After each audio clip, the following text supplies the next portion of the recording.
This story is titled, Girlfriend Chose Clubbing with Her Friend Over My Medical Emergency. Left me to get to the hospital alone. Hey Reddit, so here's the deal. Last Saturday night was supposed to be a chill evening for me. My girlfriend Sarah, 22 female, had plans to go out clubbing with her friends for her best friend's birthday. I wasn't invited, but honestly, I was fine with that. Clubs aren't really my thing. She knows that. And I know she likes to let loose with her friends, so no biggie, right? I figured I'd just use the alone time to relax, maybe binge a new Netflix show, and enjoy some peace and quiet. Sarah left around 9 p.m., all dressed up and looking amazing. I wished her a good night, and she kissed me on the cheek before heading out. I settled on the couch with some snacks and started scrolling through YouTube. The evening was going pretty well until around 11 p.m. That's when it all started. At first, I felt this weird pain in my lower stomach. It was dull but noticeable. I brushed it off as something I ate earlier, maybe some bad leftovers or whatever. I shifted on the couch, thinking it'd go away, but within a few minutes, it got way worse. The pain moved lower, like way lower. It's hard to describe, but it felt like someone had taken a sledgehammer to my groin. I doubled over, clutching myself, and started sweating. My mind was racing. I thought maybe it was something serious, but I still hoped it'd pass. But it didn't. The pain got so intense that I could barely move. I remember trying to stand up to grab my phone from the table, but as soon as I got up, I just collapsed onto the floor. I was curled up in the fetal position, shaking and sweating like crazy. At this point, I knew something was seriously wrong. I checked myself out of pure desperation and noticed my right, marble was swelling up. Like, noticeably. That's when I realized this wasn't something I could just sleep off. I reached for my phone, which had somehow ended up on the coffee table, and I immediately called Sarah. I figured she'd come home and help me get to the hospital. She was only at a club 5 minutes away, so it made sense to me that she'd drop everything and come back. But when I called her, she didn't pick up. The call went straight to voicemail. I tried calling again, but same thing. So I texted her. Something's wrong, please come home. A few minutes later, she finally responded. But instead of concern, she texted back, "What is it? That unamused face emoji?" Yeah, that hit me hard. I could barely type at this point because of the pain, but I managed to reply, "I need to go to the hospital. Please come back now." Her response? For what? I tried to explain as simply as I could. My marbles hurt. I need you to take me. I could feel myself getting desperate, and the pain was only getting worse. I tried calling her again, thinking maybe she just didn't understand how serious this was. But she declined the call. At this point, I was struggling to breathe properly because the pain was so overwhelming. I ended up throwing up on the carpet, like full-on vomiting from the pain. My body was completely shutting down. After a few minutes, I grabbed my phone again and saw that Sarah had responded. This time, she sent a bunch of laughing emojis. Laughing emojis. I couldn't believe it. I was in the worst pain of my life, and my girlfriend was treating it like a joke. I tried calling her one more time, hoping she'd hear the urgency in my voice. But instead, she blocked me. I was lying there on the floor, blocked by the one person I thought I could rely on, and I had no idea what to do. I felt abandoned, and the pain was only getting worse. At that moment, I realized I couldn't count on her, so I called emergency services. I explained the situation to the dispatcher, and she asked if there was anyone who could drive me to the hospital. Stupidly, I said yes because I thought Sarah would come around. I still had hope. The dispatcher told me she'd call back in 10 minutes to check on me, but those 10 minutes felt like an eternity. I was throwing up again, curled up on the floor, and struggling to stay conscious. When I checked my phone again, there was nothing from Sarah. No messages, no missed calls, just silence. I waited as long as I could, but eventually I gave up and called 911 again, this time asking for an ambulance. After Sarah ignored my texts, blocked me, and left me to deal with the situation on my own, I was stuck lying on the floor of our living room, trying to survive the pain. The ambulance was on its way, but those minutes waiting felt like an eternity. I was cold, shivering, and scared out of my mind. Every second that passed felt like my body was giving up on me. And honestly, I started to panic about what was going to happen.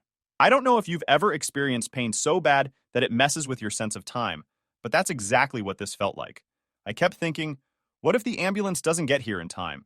What if I lose, one of them? It wasn't just the physical pain anymore. It was the fear. The realization that my girlfriend wasn't there for me hit me almost as hard as the pain itself. This was someone I trusted, someone I thought I could rely on. And now, in what felt like one of the worst moments of my life, I was completely alone. At one point, I tried to sit up, thinking I could maybe crawl to the bathroom and clean myself up a little before the paramedics arrived. Big mistake. As soon as I moved, the pain hit me like a freight train again, and I ended up dry heaving into a trash can. My body was drenched in sweat, and the living room carpet was a mess from earlier when I couldn't hold it together. The smell was awful, and I felt disgusting, but there was nothing I could do except wait. I heard the ambulance sirens before I saw the lights. That sound was both a relief and a reminder of how serious this was. When the paramedics knocked on the door, I must have looked like hell because one of them immediately asked if I could speak or move. I managed to whisper, "Hurts. Too much," and pointed to the general area where the pain was coming from. They got me onto a stretcher and started asking questions. But honestly, I was barely coherent. Everything was a blur. The ride to the hospital felt like a mix of fast forward and slow motion. The paramedics were trying to reassure me, but I could tell they were concerned. One of them kept checking my pulse, and the other was writing things down on a clipboard. I remember hearing one of them say, "We'll get you there. Don't worry." But I couldn't even nod in response. I was too focused on the pain and trying not to lose it completely. When we got to the hospital, they rushed me into an exam room. A doctor came in almost immediately, asking me a bunch of questions I could barely answer. I remember trying to explain what was happening, but my voice was so weak it felt like I wasn't even speaking. The doctor did a quick exam and told me they needed to perform emergency surgery. He explained something about blood flow and how they needed to untwist the cord to save my, well, you know. I was too out of it to fully understand everything, but the urgency in his voice was enough to tell me this was serious. The last thing I remember before they sedated me was the doctor saying, "We're going to take care of you, don't worry." Then it was lights out. When I woke up, I felt groggy and disoriented. My whole lower half was sore, but the pain was nowhere near what it had been before. A nurse came in to check on me and explained that the surgery had gone well. They managed to save my, marble, but it had been a close call. She said if I'd waited even an hour longer, things might have turned out very differently. That hit me hard. The thought of losing something so personal, because I hesitated to call an ambulance, or because I relied on Sarah, it was almost too much to process. After the nurse left, I finally had a chance to check my phone. There were dozens of missed calls and messages from Sarah. Most of them were timestamps from around 3 a.m., which was hours after I'd been taken to the hospital. I scrolled through the messages, and they started out angry. "Why the hell is there vomit in the living room? Where are you? Did you leave the door unlocked?" But then, as the timestamps got later, her tone changed. She must have realized I was serious because the messages turned frantic. "Oh my God. Are you okay? Where are you? Please answer me. I'm so sorry. I'm coming to the hospital. Tell me which one you're at." I didn't reply. I couldn't. I was too tired, too hurt, and honestly, too angry to deal with her at that moment. The betrayal I felt was still fresh. She had laughed at me. She had blocked me. And now, after everything, she wanted to act like she cared? It felt hollow. A few hours later, Sarah showed up at the hospital. I woke up to the sound of her crying quietly in the chair next to my bed. When she realized I was awake, she practically lunged at me, hugging me and apologizing over and over. She kept saying she thought I was joking, that she didn't realize how serious it was, and that she felt awful for not being there when I needed her. I didn't say much. I just nodded and let her talk. Part of me wanted to yell at her, to ask her how she could treat me like that, but I didn't have the energy. I was still processing everything that had happened, and the last thing I wanted was to have a screaming match in a hospital room. Sarah stayed with me for the rest of my hospital stay, trying to make up for what she'd done. She brought me food, helped me with little things like adjusting my blanket, and stayed by my side almost the entire time. I could see that she felt guilty, but it didn't erase what she had done. The damage was already done. Now that I'm home, I'm starting to really think about what this means for our relationship. I've been with Sarah for 5 years, and up until this point, I thought she was the one. But now, I don't know. If she couldn't be there for me during one of the scariest nights of my life, how can I trust her moving forward? These thoughts have been running through my mind nonstop, and I honestly don't know what to do. By this point, the physical pain was starting to subside thanks to the surgery, but the emotional side of things? That was a whole different story. Coming to terms with what had happened, both to my body and in my relationship, was like unraveling a knot I didn't know how to untangle. I felt raw, exposed, and unsure of what to do next. Sarah was by my side for the last couple of days in the hospital. She made an effort to be supportive, which I could tell was her way of trying to make amends. She brought me coffee in the mornings, helped me with little tasks like adjusting my socks, since bending over hurt, and even tried to crack a couple of awkward jokes to lighten the mood. I could see she was trying, but it all felt hollow. Her sudden attentiveness only made the betrayal sting more. On the last day before I was discharged, the doctor went over my recovery plan. No lifting anything heavy for a few weeks, no strenuous physical activity, and definitely no bedroom activities. He was kind about it, but I could tell he was serious. I nodded along, grateful that things hadn't turned out worse. After he left, Sarah started asking questions. What I could eat, if I'd need follow-up appointments, when I'd be cleared to work again. She was meticulous, almost overcompensating for how absent she had been before. I didn't have the energy to point it out. The ride home was awkward. Sarah had brought her car, and as she drove, she kept glancing over at me like she wanted to say something. The silence was heavy, and I could feel the tension building with every mile. Finally, she broke the ice with an apology. Another one. "I'm so sorry for how I acted," she said, gripping the steering wheel tightly. "I really thought you were joking, and I didn't realize how serious it was. I don't know what I was thinking. I feel terrible." I nodded but didn't say anything right away. I wanted to be fair. I knew people made mistakes, and part of me wanted to believe her. But the other part of me, the one that remembered her laughing emojis and the "I'll block you" message, wasn't ready to let it go. When we got back to the apartment, the reality of everything hit me like a ton of bricks. The vomit stain on the carpet was still there, dried and crusty. The coffee table was littered with water bottles and tissues from that night.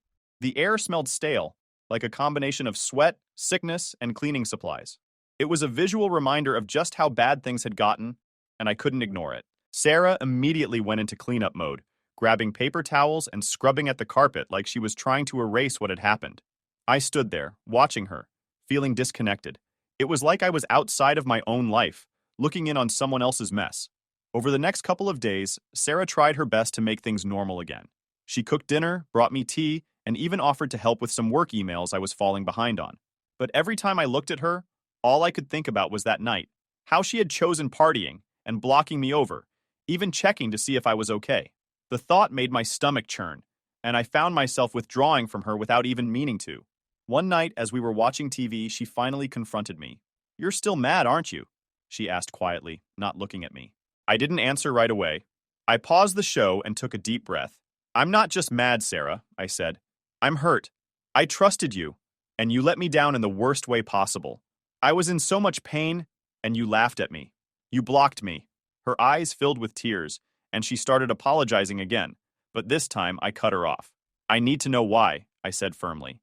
"Why did you think it was okay to ignore me?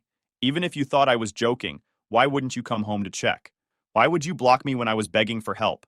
She looked down at her hands, twisting her fingers together nervously. "I don't know," she whispered. "I was drunk, and I thought you were just being insecure about me being at the club. I just didn't realize." I stared at her, trying to process what she was saying. "So you thought I was just trying to ruin your night?" I asked. "After 5 years together, that's what you thought of me?" Her face crumpled, and she started crying. "I don't know what I was thinking," she said through sobs. "I was stupid, and I made a mistake. I know I messed up, but I'll do anything to make it up to you. Please, just give me a chance." That conversation left me more conflicted than ever. On one hand, I could see that she was genuinely sorry. She wasn't trying to make excuses, at least not anymore, and she seemed to understand just how badly she had hurt me. But on the other hand, the damage was done. Her actions that night showed a side of her I'd never seen before, and it scared me. If I couldn't count on her in an emergency, what did that mean for our future? The next day, I called my mom. I needed someone to talk to, someone who could give me perspective. I explained everything that had happened, from the pain to the hospital to Sarah's response. My mom listened quietly, and when I was done, she let out a long sigh.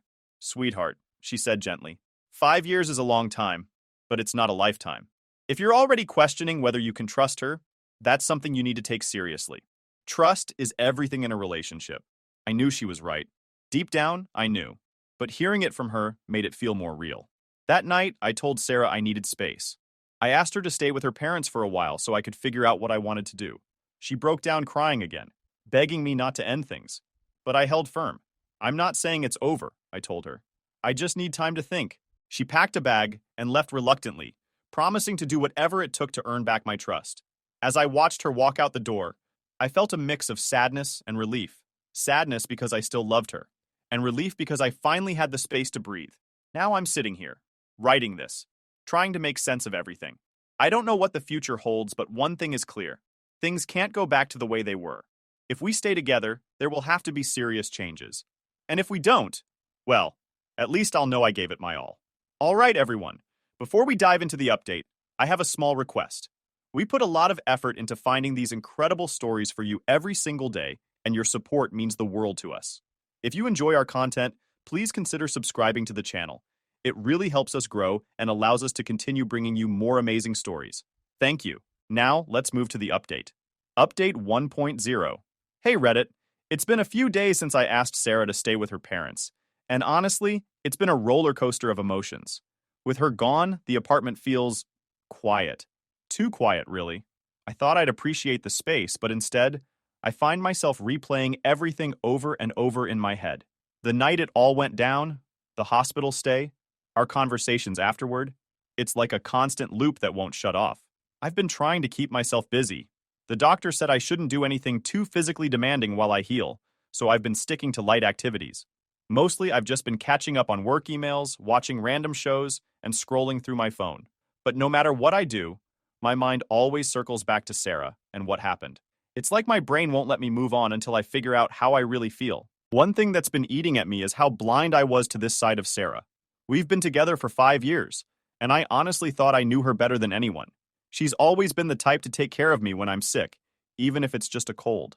I've seen her go out of her way for her friends and family too, so her behavior that night felt so out of character. It's been hard to reconcile the Sarah I thought I knew with the Sarah who ignored my pain and laughed at my messages. I keep thinking about the small moments leading up to all of this. Were there signs I missed? Times when she showed me who she really was, but I brushed it off? I've been going back through old memories, trying to find patterns, but nothing jumps out at me. If anything, this incident feels like it came out of nowhere, which honestly makes it harder to process. If I could pinpoint a reason for her behavior, some flaw or red flag I ignored, it might be easier to understand. But I can't. Another thing that's been on my mind is the future. Before all of this happened, I was planning to propose to Sarah. I'd even bought the ring.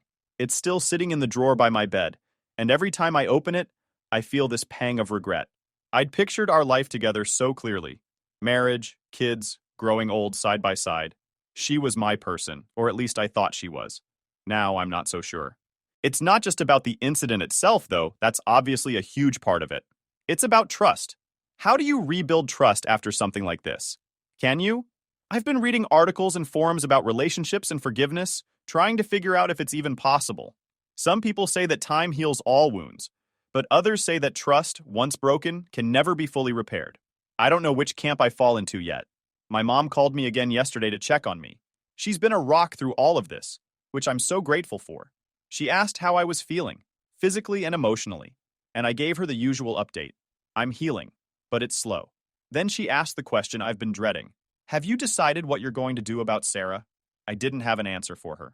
I don't know, Mom, I said. I still love her, but I don't know if I can get past this. She sighed. Love isn't always enough, sweetheart. You need to feel safe with your partner. You need to know they'll have your back, especially in tough times. If you don't have that, you need to think long and hard about whether this is the person you want to spend your life with. Her words hit me hard. I've always valued loyalty in a relationship, and I thought Sarah felt the same way. But now I'm questioning everything. What if this wasn't a one-time mistake? What if, in another emergency, she reacts the same way? Can I risk that? Sarah has been texting me every day since she left. She's keeping her messages short and respectful, mostly asking how I'm feeling and if I need anything.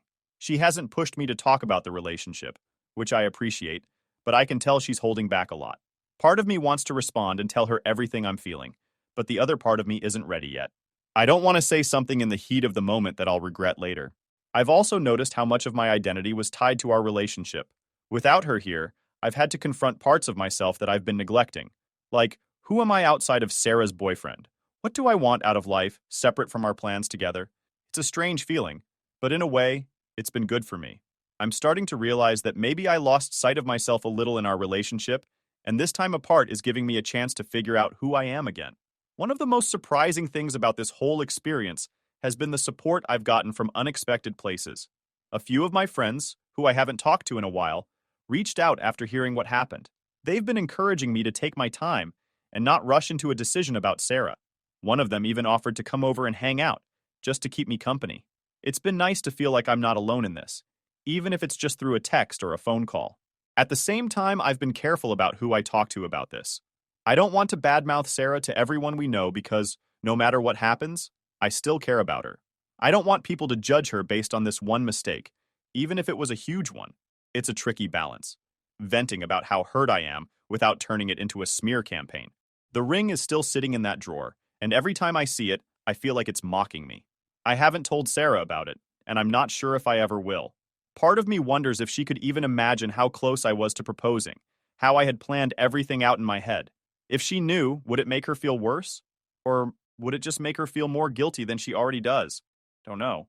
What I do know is that I need more time. I've been journaling a lot, trying to sort through my feelings, and I keep coming back to the same question. Can I forgive her? Forgiveness isn't the same as forgetting, and I know I'll never forget what happened. But if we stay together, I need to find a way to move forward without holding this over her head. Otherwise, it'll poison the relationship. For now, I'm focusing on myself. I'm taking it one day at a time, letting myself feel all the emotions, anger, sadness, confusion, without pushing them away. I still haven't decided what to do about Sarah, but I know one thing for sure. Whatever happens next, I need to be honest with myself and with her. This isn't just about what she did. It's about what I need to feel safe and secure in a relationship. Update 2. Hey Reddit, I'm back.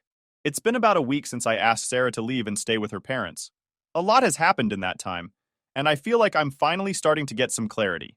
This isn't going to be a neat, easy conclusion, but I owe it to myself, and maybe to Sarah, to figure out where things stand. Earlier today, Sarah texted me, asking if we could meet to talk. She didn't push her demand, she just asked if I was ready. After some hesitation, I agreed. We decided to meet at a small park near her parents' house. It's a quiet spot where we've had a lot of good memories, which felt both comforting and bittersweet. When I saw her, it was clear she'd been struggling. Her eyes were red, like she'd been crying a lot, and she looked nervous, like she wasn't sure if I'd hug her or walk away. We sat on a bench, and for a while, neither of us said anything. Then she broke the silence. I've been thinking about everything, she started, her voice shaky, about how I let you down and how much I hurt you. I don't know if I can ever make it right, but I need you to know that I'll spend the rest of my life trying if you let me. I didn't respond right away. Instead, I looked out at the park, at the trees swaying in the breeze, and tried to gather my thoughts. Finally, I said, I appreciate that, but it's not just about the apology, Sarah. It's about trust. And right now, I don't know if I can trust you the way I used to. She nodded, tears streaming down her face. I get that, she said quietly, but please don't give up on us. I'll do whatever it takes. I sighed, feeling the weight of everything we'd been through. I'm not saying it's over, I told her, but I need time. This isn't something I can just move past in a week or two. It's going to take real effort on both of our parts. We talked for a while longer, hashing out what went wrong that night and how things could have been different. I told her how scared and hurt I felt, and she listened without interrupting. It was the most honest conversation we've had in a long time, and it felt cathartic. Now, as I write this, I still don't have a clear answer. Part of me wants to give Sarah another chance, to believe that she's capable of growing and learning from this. But another part of me is scared.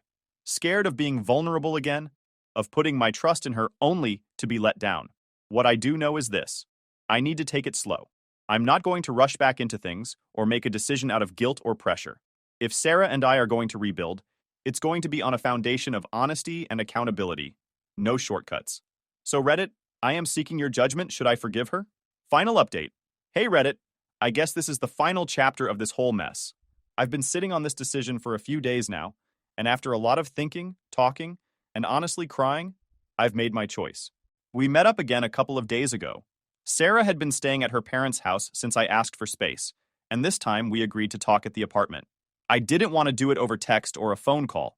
It didn't feel right.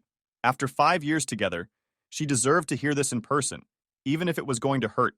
When she walked in, I could see the hope in her eyes. She brought groceries and a couple of my favorite snacks, like she was trying to create a sense of normalcy. She even smiled, but it was forced, like she was bracing herself for bad news. We sat down at the dining table, and before she could start talking, I told her I had something to say. She nodded, and I could see her gripping her hands together to stop them from shaking. Sarah, I began, trying to keep my voice steady. I've spent a lot of time thinking about everything. About what happened, about us, and about our future. And as much as it hurts to say this, I don't think we can move forward together. Her face fell instantly. The hope I'd seen earlier vanished, replaced by tears welling up in her eyes. Why? She whispered. I thought we were going to try. I took a deep breath, trying to choose my words carefully. It's not that I don't believe you're sorry, because I do. I can see that you're trying, and I know you regret what happened. But the truth is, I can't get past it. That night, when I needed you the most, you weren't there. And worse, you treated me like I was an annoyance, like I didn't matter. That's something I don't know if I can ever forget. She started crying, full-on sobbing, and it was one of the hardest things I've ever had to sit through. I wanted to comfort her, to tell her it was okay, but I knew that would only make things harder. So I just sat there, letting her cry, until she finally spoke. I was drunk, she said, her voice breaking. I didn't realize how serious it was. If I could take it back, I would in a heartbeat. Please don't let one mistake ruin everything we've built. Her words cut deep, but I knew I had to stand firm. It's not just one mistake, Sarah, I said softly. It's what that mistake showed me. I've always thought of you as my partner, the person I could count on no matter what. But that night, I realized that might not be true. And if I can't trust you in an emergency, how can I trust you in a marriage? When we have kids? Or when life throws us another curveball? She shook her head, tears streaming down her face. I can change, she said. I'll do whatever it takes to earn your trust back. Just tell me what to do. I wanted to believe her. I really did. But deep down, I knew that even if she changed, even if she became the most reliable person in the world, the memory of that night would always be there. It would always make me second-guess her, make me wonder if I could rely on her when it really mattered. And that's no way to build a future. We talked for a long time after that. She asked if there was anything she could do to fix things, and I told her I didn't think there was. I explained that this wasn't about punishment or revenge. It was about me needing to feel safe and secure in a relationship. And as much as I cared about her, I didn't think I could get that with her anymore. Eventually, she stopped crying and just sat there, staring at the table. I don't know what I'm supposed to do without you, she said quietly. Hearing that broke my heart, but I knew I couldn't let guilt change my decision. You're going to be okay, Sarah, I told her. You're stronger than you think, and I want you to know that this doesn't erase all the good times we had together. I'll always care about you, but I think it's best for both of us if we move on. She didn't argue after that. She just nodded, wiped her face, and asked if she could grab the rest of her stuff from the apartment. I told her to take whatever she needed. While she packed, I sat on the couch, staring at the wall, feeling completely numb. When she was ready to leave, she stopped at the door and looked back at me. I'm so sorry, she said one last time. I hope you find someone who deserves you. I didn't know what to say, so I just nodded. Then she walked out, and just like that, 5 years were over. It's been a couple of days since she left, and I've been doing my best to move forward. It's not easy. There are moments when I miss her so much it physically hurts. But then I think about that night and remind myself why I made this decision. I know it was the right thing to do, even if it doesn't feel that way right now. The ring is still sitting in that drawer. I haven't decided what to do with it yet, but I'm in no rush. For now, I'm focusing on healing, taking things one day at a time.